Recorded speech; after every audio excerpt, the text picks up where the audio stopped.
Hello, my name is Rich Howard, owner of Architectural Builders Supply, and this video is to bring you a closer look at the Cal Royal number NM8080 mortise lock. This happens to be in an SS design in a satin chrome finish. Okay, they have a left hand here for handing. They're reversible. 2 3/4 back set, and it will include a C keyway. That's a Schlage C keyway. Probably 6-pin. And the initial part of the video is going to serve as visual and a little bit of dimensional evidence. So the paperwork that comes with it, and all this is going to be reviewed in our video as well. So let's take out the business end of this first. Here's the mortise case.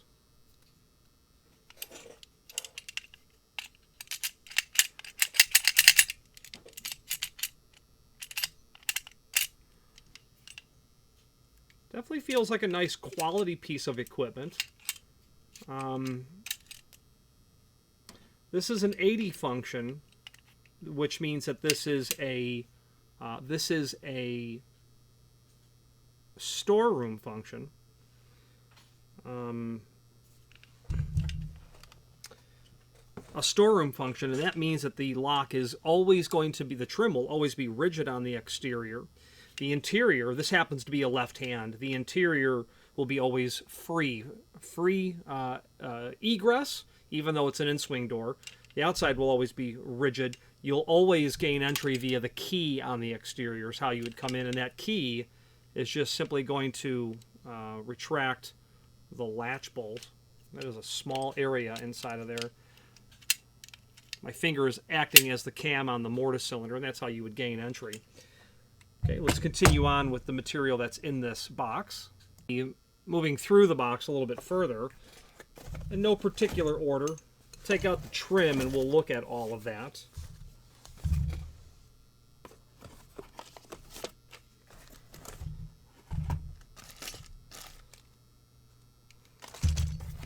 If you order this lock, you might say to yourself that it looks suspiciously familiar to perhaps other locks that you are already familiar with.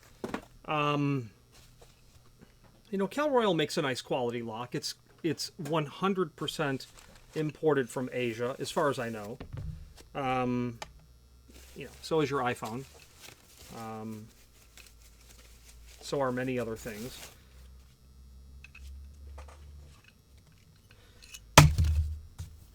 That's a spring cage. Spring cages are what permit the trim to come back up. And the spring cage that just fell out of my exterior trim.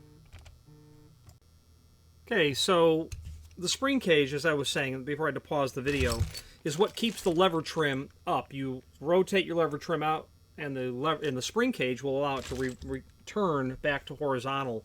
And we'll kind of get an idea in a moment in terms of how snappy, how well that spring does that job. I've been working with Cal Royal for 3 decades, almost. And I can tell you that they're I wouldn't hesitate to use their locks, and I don't. I stock their locks, I sell their locks. It seems to be very good quality, and if I was forced to say one negative thing about their product line, which means I have to almost create a reason, in terms of the lock itself, spring cages are regularly purchased by clients. With enough use, a spring cage fatigues and fails. This is a grade 1 lock, which means it's been tested to 1,000,000 cycles. That's great. Every grade 1 lock's going to hit 1,000,000 cycles, otherwise it won't be a grade 1 lock. The question is, how many millions of cycles will it go before it begins to fatigue? You get into any other manufacturer of locks, Schlage, Sargent, etc., etc. You get into 4, 6, 8, 12 million cycles, yeah, you're going to need a spring cage, okay? It's a spring. It's going to fatigue with time. The issue with Cal Royal is, I'm glad it's not glass. You know, someone vandalized your lock. I need only the rosette. I've got 5 million cycles on my lock. I need a couple of spring cages. If I was going to fabricate, if I was forced to say something that might draw attention to a reason not to purchase it, is long-term maintenance. If you can't get your hand on spring cages, the lock's going to go in the garbage once a relatively inexpensive part fails. Now, if they at some point make parts available for all their Mortise locks, that would be news to me, and that would be a good thing. But they're importing complete locks from overseas, and as such, I don't believe they're bringing in parts. So be mindful. Long term, you're probably not going to see a product like this used in a public facility, because that initial investment of lock sets, spending taxpayer dollars, you need to be able to service that in the long term. So that would be the one negative thing that I might be required to say. I need to get my hands on replacement parts, and if I had a deployment of locks that I knew I was going to have on my property for 20, 30, 40, 50 years, yeah, servicing them would be absolutely crucial. So we're going to get, obviously, our exterior trim. It's going to have its spring cage here. This can be reversed. You know, this is fully reversible. There's a directional arrow on there that you will need to, of course, observe. And I had said earlier I wanted to give you an idea of the snappiness of the spring cage itself. To me, that's a testament. We'll insert a spindle into the unit, and then this would be the inside. Turn that spring cage over. We've got the direction incorrect.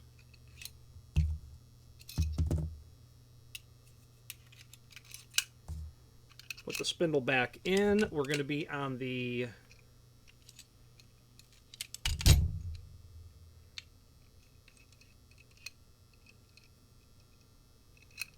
inside.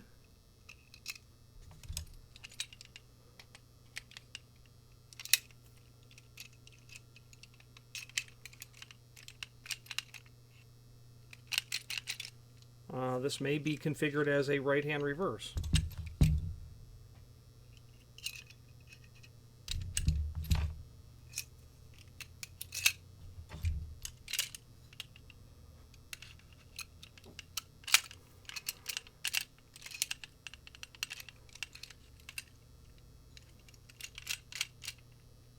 Okay, now you have me curious.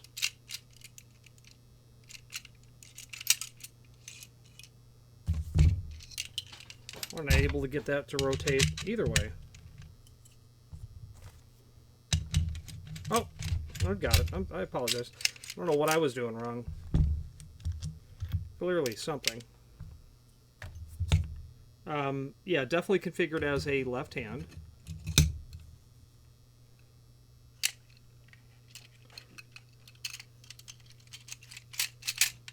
Yeah, not bad. I'll tell you, that comes back pretty forcefully. Okay? That comes back. Not bad at all. I'll tell you, it's better than average. I've done that to a lot of Mortise locks. So the spring cage seems like it's pretty good. And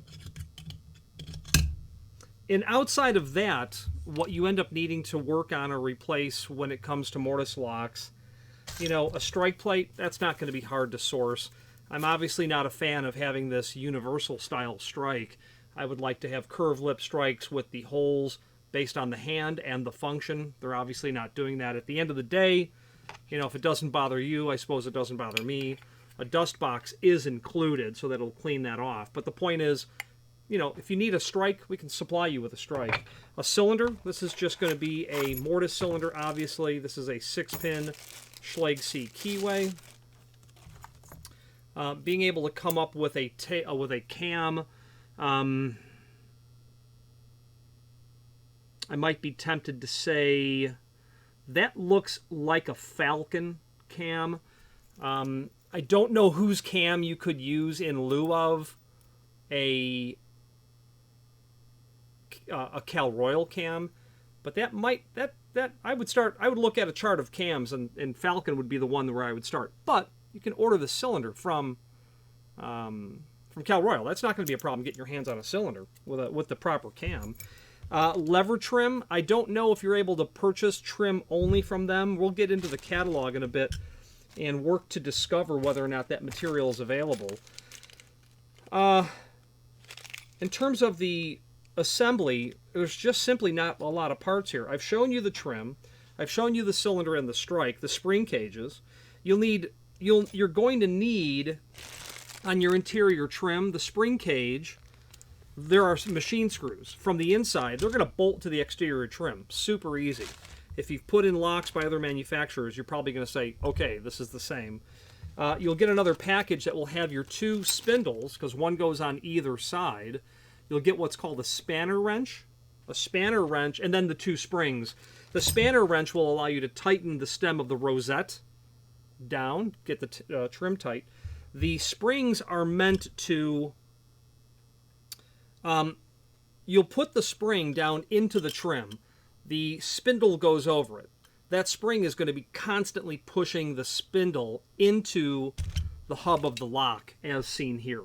Okay, and there is a disc that's in there, and you have 2 spindles because one goes from this side and one goes from the opposite side. After that, the only thing you have left is you've got 6 screws, 2 for the lock body, 2 for the strike, 2 for the armor front, and that's the part that I don't see here.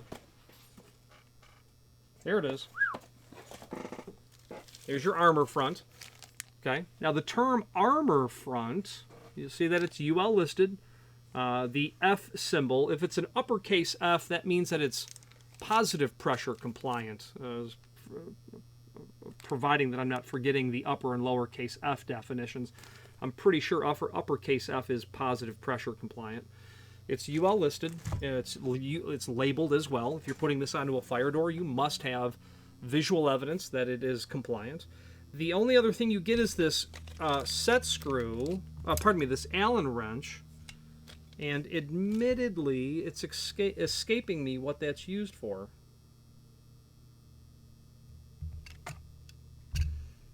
The trim doesn't use it.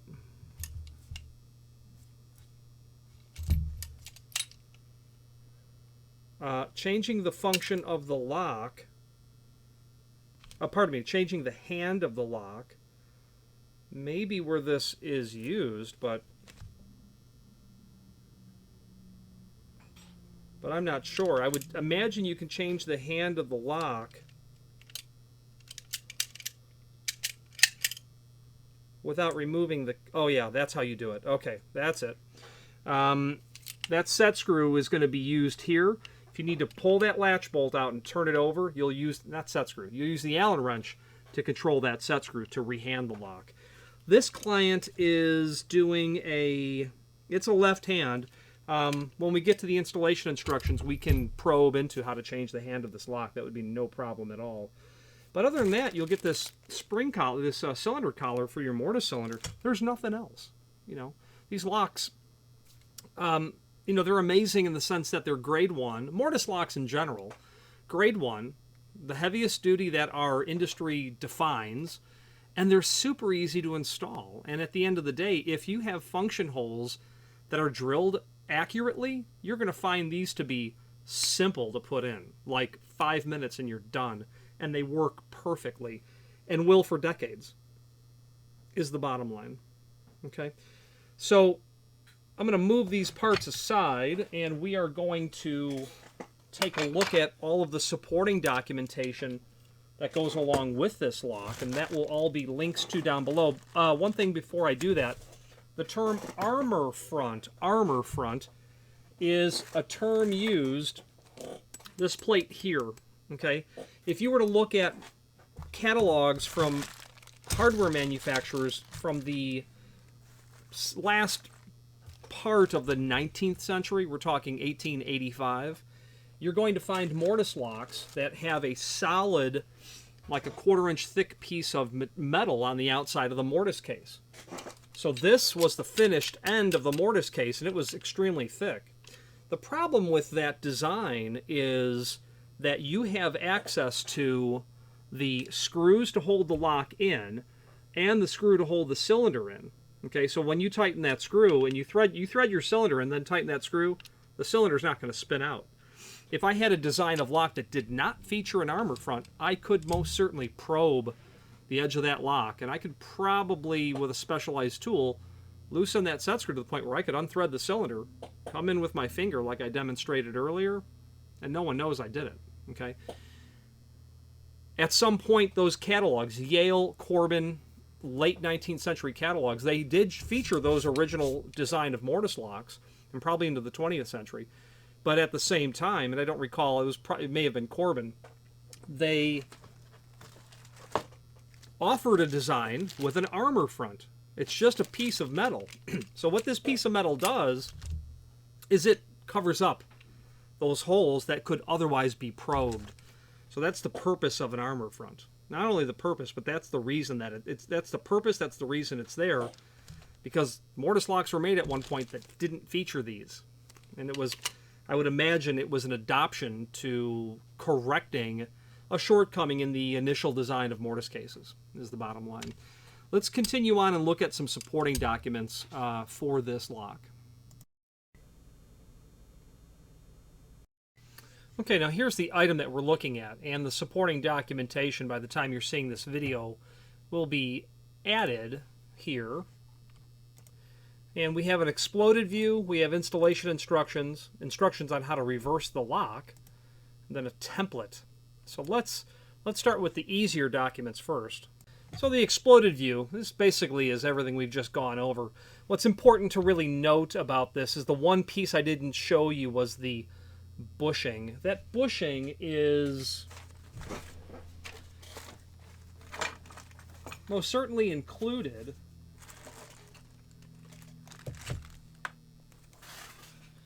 and is to be used on the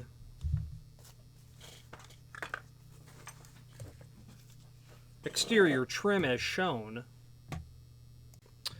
So this bushing is, I can't tell you why the bushing is there in the sense of what role it plays. It certainly fits into the exterior trim and does indeed need to be placed in there.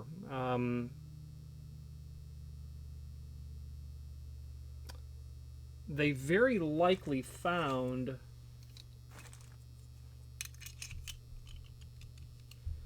as I'm looking at the trim itself, what happens is the spring cage here fits perfectly inside of this bushing. And when you study the design,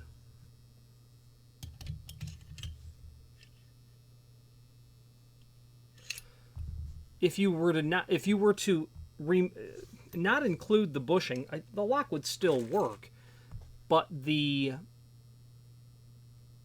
amount of force that will be applied to this hub is going to permit it to move in other directions, because the ID of the bushing is exactly perfect for the OD of the hub of the spring cage.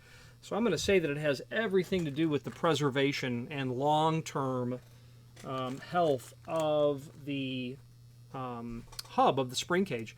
Conversely, the spring cage for the interior of the lock has a hub on both sides as well, and that hub, which you can't see on the opposite side of the spring cage, fits perfectly into part number 6, which is going to be your mounting plate. So it makes those really nice and snug. And that's what I'm going to go with in terms of how that material is mounted. Okay, why that bushing is there. You've got your trim. There's no thumb turn in this lock because we're dealing with a storeroom function. Inside lever, inside rose, inside spring, inside mount assembly, spring cage I'm calling it, inside spindle, mounting plate and thumb turn. Over here, we're going to have your lock case, your cylinder collar, spring and cylinder, spring cage, outside spindle, outside spring, bushing, exterior trim. So you can see this is a really simple unit to put together. And in fact, I would argue that you only need this to act as installation instructions.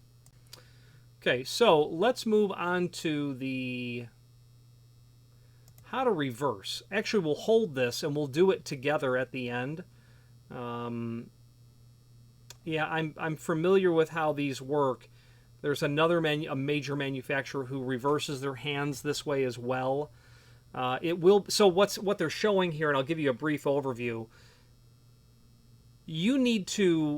What they're showing here is you need to reverse the stacking of the hubs to render one side lock or lockable or fixed and the other side the opposite. Okay, so if you needed to go from a left-hand door to a right-hand door, you don't need to you go from a left-hand door over to a right-hand door. You're going to need to not only flip over the latch bolt, but you're going to need to restack the latch plate, the stacking of the hubs. If you were to go from a left-hand door to a right-hand reverse, the exterior stays the same, that the hubs are stacked correctly, but you do need to reverse the latch bolt in that scenario. So left to right or right to left, you need to do both operations.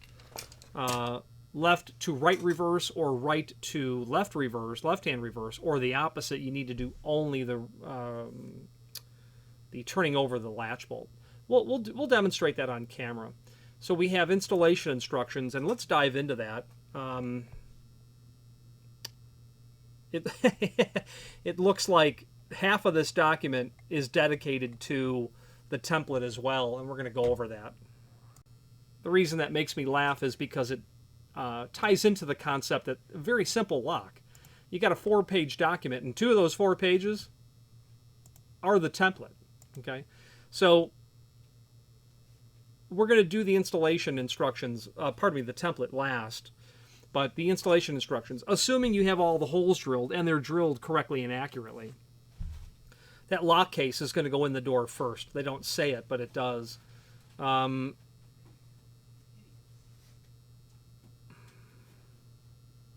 They're not even giving us steps.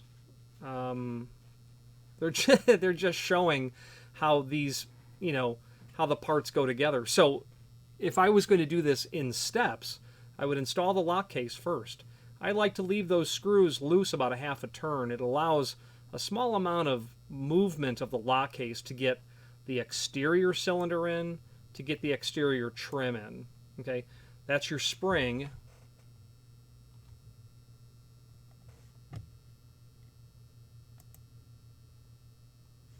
Okay, that's your spring that they're showing here. So you'll immediately figure out if your spring cage is in the right orientation, because attempt to operate your lock as soon as you push it through. So I would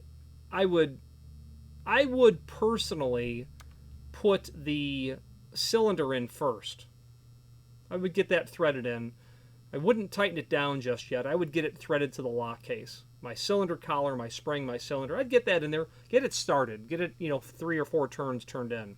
Then bring your exterior trim through the function holes you've drilled. Then bring your interior trim. And your spindle will go in, your spring cage, your mounting plate and its 2 screws stack on top of the spring cage, go through the holes that are here, the holes that would be at basically 2 and 8, let's say, and they thread into these threaded posts, and that's what holds the trim together through the door. And then again, you'll figure out real quick if those spring cages are correct. If they're not, flip them end for end on the diagonal. Just turn them over. If there's a thumb turn, attach your thumb turn. Okay, there may not be a cylinder, there may not be a thumb turn. There might be a double cylinder. There may be, an emergency release and a thumb turn only. So once you have all the trim put together, at that point, you'll test the operation, then what I like to do is to make my final tightening of my screws holding the lock case. At that point, make sure everything still works exactly the way that it's supposed to, friction-free, and that the levers return positively back, and that they work freely. There's no binding of the lock. Get your cylinder down to position. Tighten the screw in the yoke to hold. The yoke will fit into the groove on the side of the mortise cylinder. Tighten that screw that's hidden down here. At that point, the only thing really left to do is to put your armor front on, your front plate, and then you're done with the project. Okay, this installation instructions does not completely accurately show the mortise lock in its design, but nonetheless, these installation instructions certainly apply. Now, let's move on to the template, and the template is also included with the document. Pardon me, the document, the template, is included with the lock set. And the way that they go about doing this is they're going to define, based on the function, what holes you need. And you either have an outside or an inside. They don't talk about handing. They just say, what's the outside, what's the inside?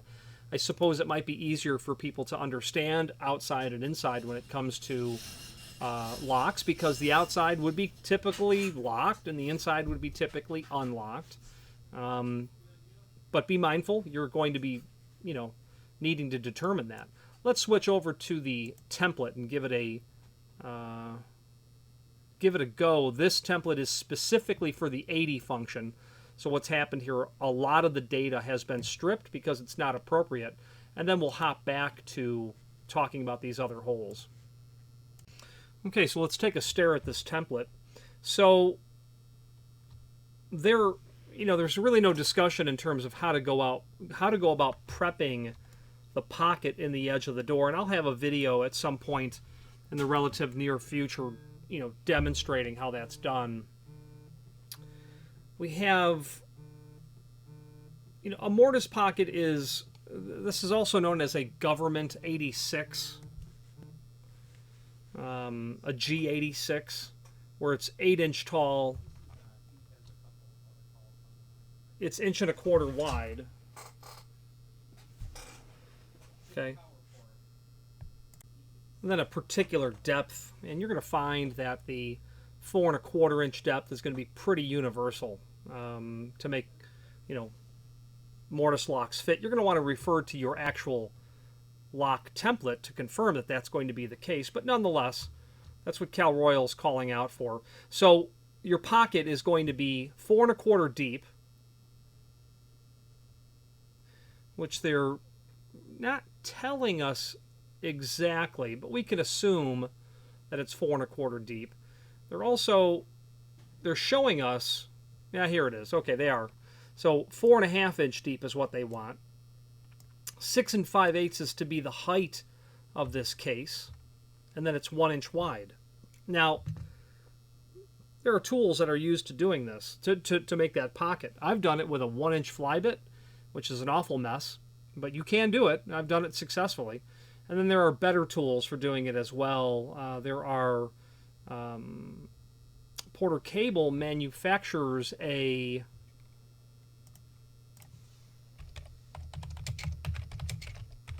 Mortise Pocket Maker, it may have been called. Yeah, it's their 513 is the part number. The 513 Mortise Pocket Maker. And I have owned several of these. And they work well.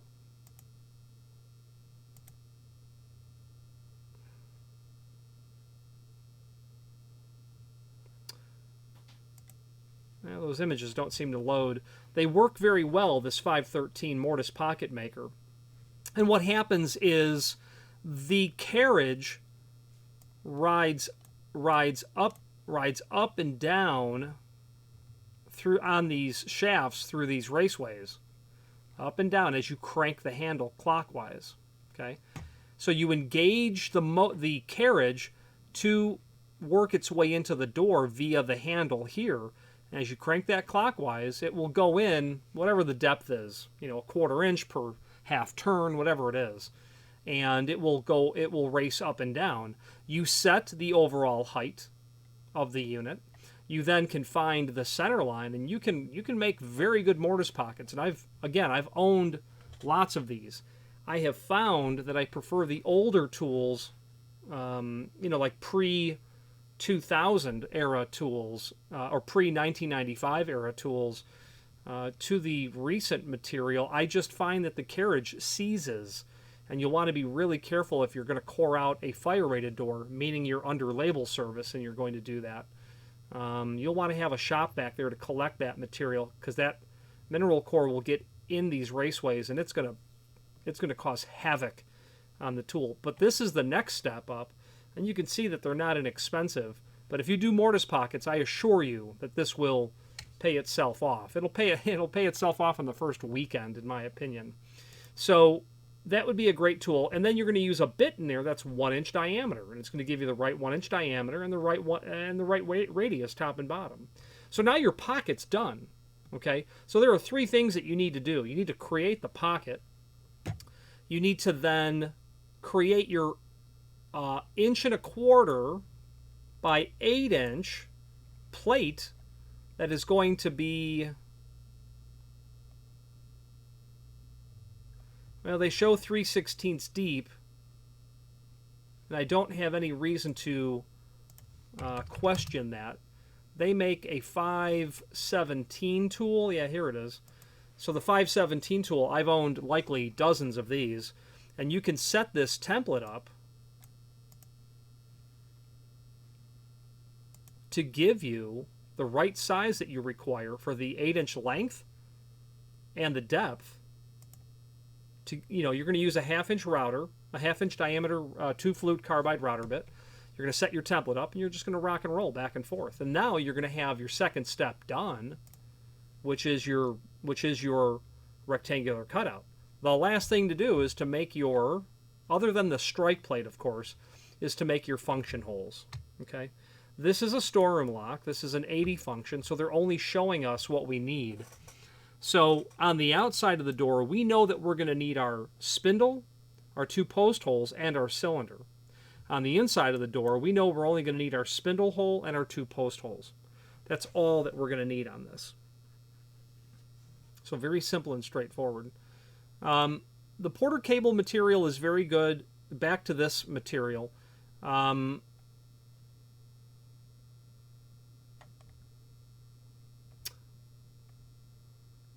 They also make a hinge butt template kit. They make a corner chisel, and all of it goes together. And as long as you keep the tools clean, I think you'll have very good success with this material, using it in a shop setting.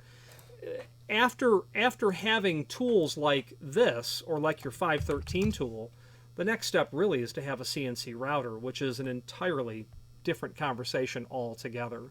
So you're doing it by hand, which is brutal, but it can be done, or you upgrade to a complement of all of this material, router, collet, router bits, the whole 9 yards, or you are in a position where you have sophisticated tools for doing that work. Okay, now at that point, you're going to simply use the template here, and it's going to lay out for you everything where you need to be. You have located your center line of your mortise lock, whatever that's going to be. If it's Steelcraft, it's 43 15/16, just to name one. Okay, from here you will find all of your dimension lines to create all of your holes. So you need to decide which of these 2 views are your outside and your inside. Okay, so this would be, you know, quite frankly perfect for a left-hand door or a left-hand reverse door. You'll drill the holes exactly the way that you see here. So this is showing a left-hand or a left-hand reverse exterior. This is the outside. This would be the outside of a right-hand or a right-hand reverse. Okay. And what I think, for me at least, what's most helpful to understanding how to drill function holes is to understand what you need to drill for. You know, what's the function? You know, are there thumb turns? Are there cylinders? Is there trim on both sides, etc.? And once you know what you're doing, then it's easy to pick out the holes that you need. Well, anyway, you get your 2 1/8 inch from the center line to your mortise. It's going to be 2 3/4 back set. Oh, back set. Let's talk about that. With mortise locks, you need to be really careful. With any locks, you need to be really careful when you are prepping a back set, whether it is a mortise lock, or it is a door viewer, or it is a cylindrical lock. What I've done here is I've drawn 4 different shapes. These represent door edges: square, rabbited, beveled, and radiused. The definition of backset is defined from the center of the thickness of the door. Center of the thickness, wherever that's going to come on your rabbited door. The point of that is if you were to measure 2 3/4 on a square edge door over to your center line, and you measured 2 3/4 from your beveled edge on the high side to your center line, or from your low side, you see you're going to run into trouble. So you have to understand that the definition of backset is from the center of the thickness, and that's going to really apply if you have a radiused edge door or if you have a beveled edge door. If you don't have, if you have a square edge door, you have very little to worry about. Okay, but you are measuring it off the center of the thickness. So if you have a beveled edge door, you simply need to adjust. So in this case, if you're measuring on the small side, take a little bit of that take a just shy of a 1/16 off. Now, why a 1/16? Well, a 1/16 is because the definition of backset is defined as 1/8 in 2. 100 years ago, it was a different definition. And we can take a look at that. I have a catalog from Yale in 1884, and I'm going to show you the drawing of what the concept is 1/8 in 2. But it basically means for every 2-inch in door thickness, that bevel is going to be 1/8 of an inch. So if you were to be on the small side of the door, if it's a 2-inch thick door, it'll be 1/8 of an inch less. Well, we're dealing with 1 3/4 thick doors most likely. So the bottom line is you'll need to adjust for that because it won't be exactly 1/8 of an inch because you're not dealing with. This is a catalog from 1884, and while it was not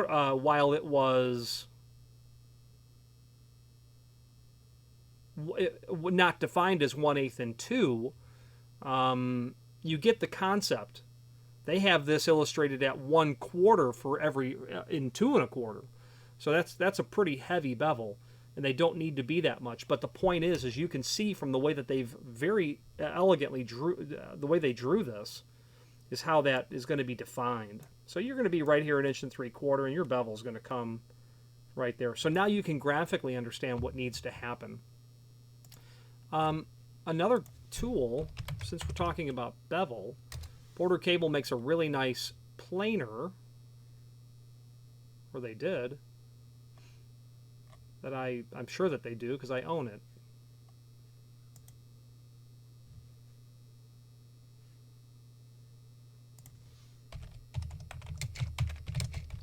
I wonder if they've discontinued it.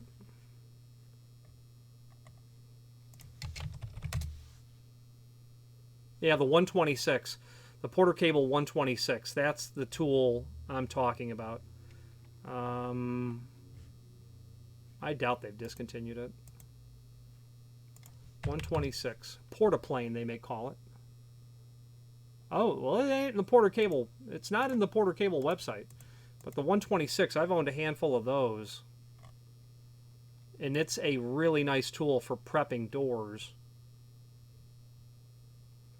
Portaplane. Yeah, that's the tool. That is the bad boy right there. I own one of those brand new. They may have discontinued it. It had it has or had an adjustable fence on it. This was adjustable where you could get your bevel, and you keep this portion flat on the face of the door, and you'll be able to get a really nice bevel out of the door. Perfect, in fact. So there's a bit more information on how we would go about beveling the door as well. You know, there are other people that you could put it on a table saw. I find that to be iffy at best because you've really got to have that door down to the table saw very well. However, in high volume factory applications, they're certainly cutting those on double-ended. They're cutting those on very large tools. Think of a sliding table saw, but with blades on both sides, so they can take the door. They can take the door, and it basically operates like this. You've got a blade here, you've got a blade here, you've got a blade here. Let's draw that a little bit differently.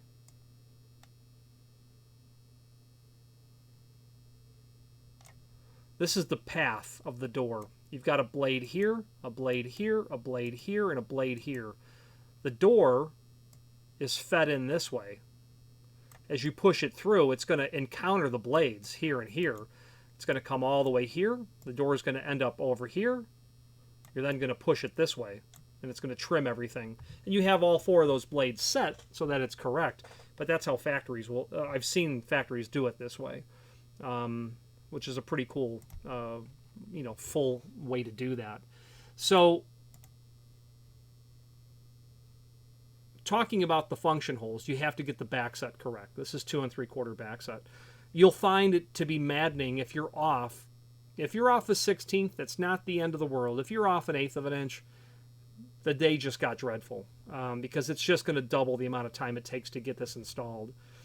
1.5 inches from your center line down over to your spindle hole, and then 0.601. They should have just made that 5/8. Anyway, 0.601.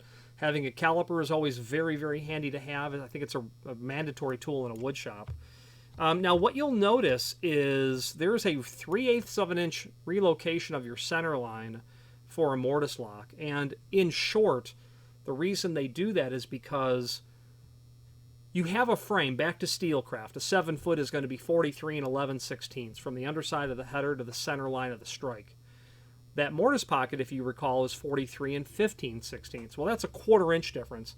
The difference really is 3/8 of an inch, but I'm measuring from the frame to the door and accounting for the 1/8 of an inch margin from the top of the door to the underside of the header. So that's where the difference of an 1/8 of an inch comes in.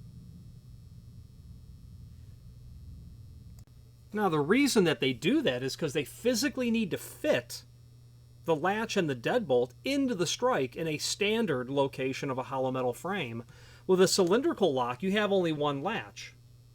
But with a mortise lock, you have possibly 3 things sticking out of the edge of it. Your latch bolt, your deadlocking tab, and a deadbolt. So they literally needed to move the center line of a mortise lock down to get it to fit into the available area here. That's why there's a relocation. If you're dealing with stock hollow metal, you don't have to worry about the relocation of the center line. But if you're prepping a door and frame with a strike, yeah, you need to be aware of that. So the bottom line is this: whatever your location is of your strike on your frame, whatever that underside of the header to the center line of the strike is, you're going to add a 1/4 inch and make that you're going to add a 1/4 inch to that dimension, and that's what you're going to measure from the top of your door to the center line of your lock. It's a 1/4 inch because what we're missing here is, I say it's a 1/4 because you've got a frame, okay? If we measure to the strike and it's 43 11/16 to the center line, I want a 1/4 inch more on my door, which is 43 15/16, because I only add a 1/4 because I'm losing an 1/8 inch right here. From the underside of the header to the top of the door is where I'm losing my 1/8. So that's how you do that. Internalize it, memorize it, it's going to work perfectly. Now, if you have electric strikes, that's a different ballgame. You might have to relocate your center line to a weird situation, and center it off of the latch bolt itself, but making sure that your deadlocking tab doesn't go into the keeper. So that's a different conversation. So if you're doing a new installation, be mindful of all that. So now you understand where you'll drill the holes. What I like to do when I'm drilling holes for function holes, wood or metal, obviously double check. That can't be overstated, to double check all your dimensions. There's nothing you can do if you put the cylinder on the wrong side of the door, and the entire reason that dummy mortise cylinders exist, I believe, well, there's two reasons they exist: to correct a mistake, and then number one, to fill a hole where a cylinder has been removed because the function has changed from the original design intentionally, or you have a hole in a door and your permanent cylinders aren't there, so you'll blank it off with a dummy cylinder. But fixing, correcting mistakes is really why we sell dummy cylinders. That exhausts everything on the template for this lock itself. Let's take a look at the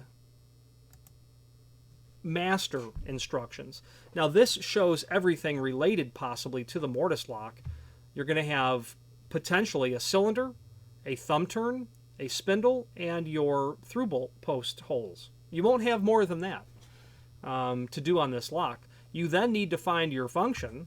Let's say it's a passage set. Well, that's easy because you know that you're only going to have your C holes through the door because there's no cylinders, there's no thumb turns. You get into a entrance function, a 53 function, you're going to have a cylinder, you're going to have a lever, you're going to have a thumb turn, and you're going to have a lever, which means you've hit the jackpot. You're going to put a cylinder on one side, you're going to put a thumb turn on the opposite side, and it'll get all three of these through the door. I'm not a real fan of drilling all the way through the door, and it's primarily because I can't be sure I'm drilling it straight when I drill through the door. In fact, I can count on me not drilling it straight, so I like to measure from both sides. So in this regard, it makes it very simple to understand, I think, ultimately what you're drilling. Page 2 of the template for the series of their NM8080 series locks would, of course, be the strike. Not much of a template for the strike.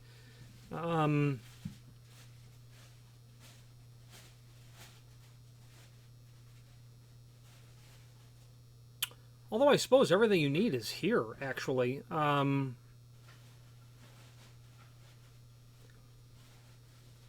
inch wide, 1.1 inch deep. I mean, that's all going to really refer to the dust box that's going behind there. So, 1.25 inch, 4 7/8, a 5/16 back set from the face of the stop to the back of the strike. I don't have a hollow metal strike prep template in front of me, but I wouldn't necessarily question that that's accurate.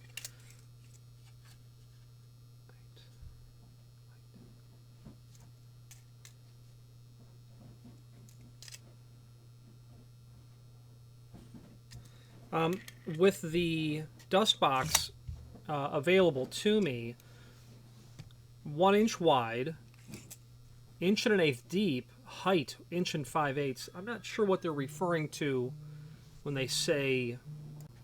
So it's a bit unusual, you know, the way that this template is, but it's a typical 4 7/8 strike that has a dust box on it. If you are installing this lock and need to machine a wood frame prior to receiving the hardware, let me know, and I will get you a template that will certainly serve the purpose. Okay, so we've exhausted all of the supporting documentation. We've gone over the exploded view. We've gone over the generic template and the installation instructions as well. We've gone over the specific template for this device. We've talked about tools to go about mortising the material. We've defined backset. We've defined where it's measured from on the door. Last thing to probably do is to take a look and see about reversing this lock body. We'll do that. Why don't you leave this file up and we will switch back to the camera view.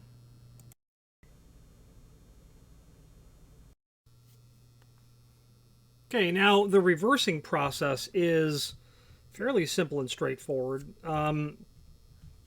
when you have that document open, what they're drawing your attention to is on the outside or the key side, this little guy right here, right at the tip of my finger. That little thing right there I'm touching, okay? They're saying that that's what you see on the outside. Now on the inside, you're not going to see that. It's going to look, if you look at right at the tip of my finger here, it looks open. If you look down into it, you can see it, but it's not flush. So arguably, let's just say that it's open. They say how to reverse locking piece from flushed side to hollow side. You know, lock manufacturers who import things exclusively from overseas, you can tell that the people who wrote the installation instructions, their first language isn't English, so they'll use translation of words that, you know, sure work, but you can always tell. So this is the flushed side. That piece is flush to the face. That's the hollow side. It's hollow back there. So what they're saying is, to reverse it, you need to push that piece from the flushed side to the opposite side, reversing it.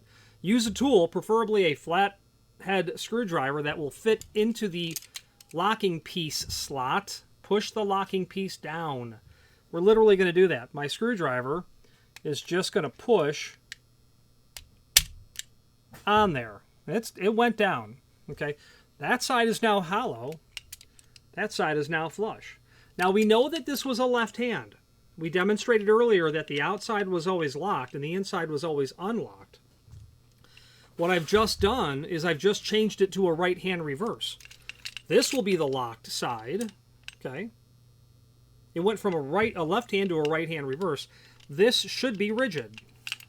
It is. I can't rotate that. I've got the spindle and the trim. Now the inside should rotate, and indeed it does. Okay. So we've just reversed that. I'm going to push it back how it was because this is going to my client who ordered a left hand. I don't want him to have to learn how to reverse the hand of this. Now the outside is rigid, which is the left side, and the inside is unlocked. So we've reversed it back the way it was. Now, as we said earlier, if you're going from a left hand to a right hand, and you need to reverse the latch bolt, well, now you need that that Allen wrench that's there. So that takes us to page 2 of the document. Oh, they've got that document is not accurate. They have a different design happening here. You used to be able to pry the latch bolt out. That's not the case with this one. This design is clearly different. I've obviously seen those locks where you pry the bolt out and flip it over, and I've seen the locks where you have to literally loosen the set screw. Ooh, that's in there.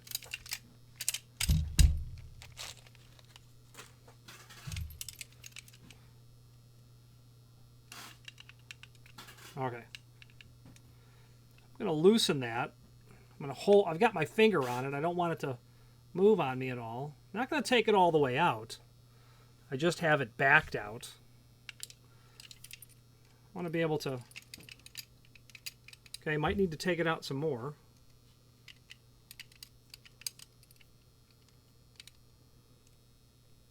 Not yet. Nope. Screws all the way out now. Ah, it's a pin. Okay, so that needs to be removed. At this point, that latch is going to come out. Okay, and then what we would do is obviously just flip it over, place it back in. There's that post that's here that you can see right there. That's got to get back into the hole.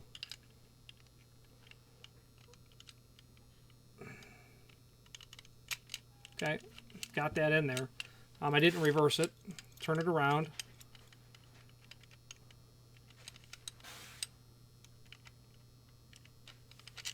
Got it. Okay. Now we've got it flipped around. Yeah, now it's a right hand. Got that flipped around. All I would do at this point is put my set screw right back in that hole. and the pin is going to fit into the hole that's in that post. So I'm just going to put it back as a left hand. Got my latch in. I've got my set screw with the pin. That's going to go back in this hole. Needs a little bit of motivation. Over motivated.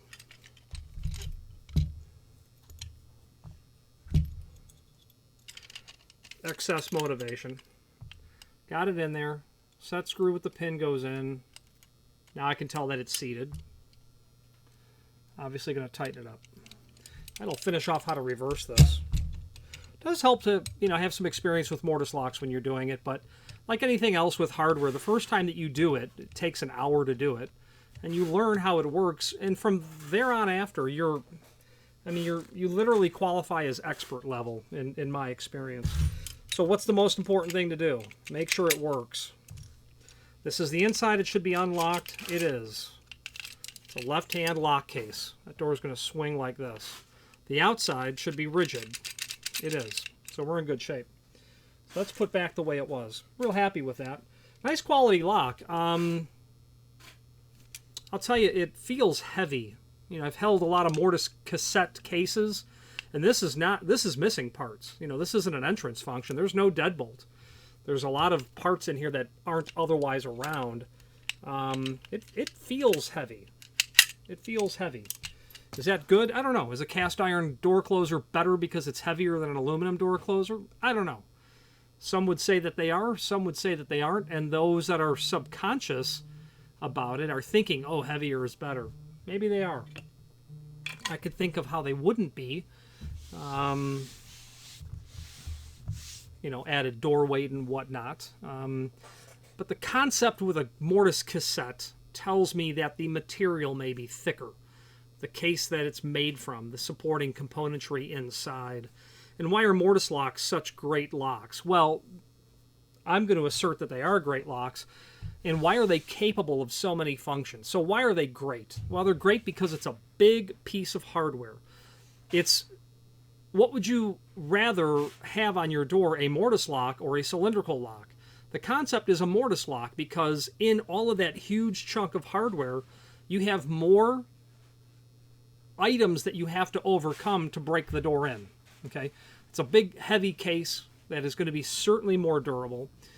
You've got more room to lay the parts out to get them all engineered together to give you something that's going to run certainly several million cycles. There are a lot of functions available in mortise locks, certainly as compared to cylindrical locks. Why? Well, the same reason. You've got all that room to put a lot of different parts into. You will certainly find functions not available in cylindrical locks that would be typical in a mortise lock. And if you were to compare those functions from grade 1 cylindrical to grade 1 mortise locks, you will certainly find that there's a lot more pages of functions in mortise locks. Okay, great quality hardware. Mortise locks most certainly predate cylindrical locks. Cylindrical locks are really a relatively early 20th century invention. Mortise locks have been a staple for a long time before that. And the catalogs, as we kind of looked at there, are certainly there to verify that. Wrapping up this video, there's a link below this video to the manufacturer's page where you can pull up not only all of the Cal Royal products that we sell, but also a link to the manufacturer's website, as well as a link to the full product catalog. I'm partial to Cal Royal, and it's because they do a pretty good job. They're generally a well-oiled machine. I have one of their 300 series closers here, and I have inventory of them right at the tip of my fingers in those white and blue boxes. I sell those all the time. The one I stock is a grade 1 closer, adjustable spring, tri-packed, sex bolts, barrier-free, with a cover. One closer, done. And they keep it simple. So any questions on the NM series mortise locks, an 8080 function, NM8080 in an 80 function, or any other Cal Royal product, please feel free to reach out to us. And thank you.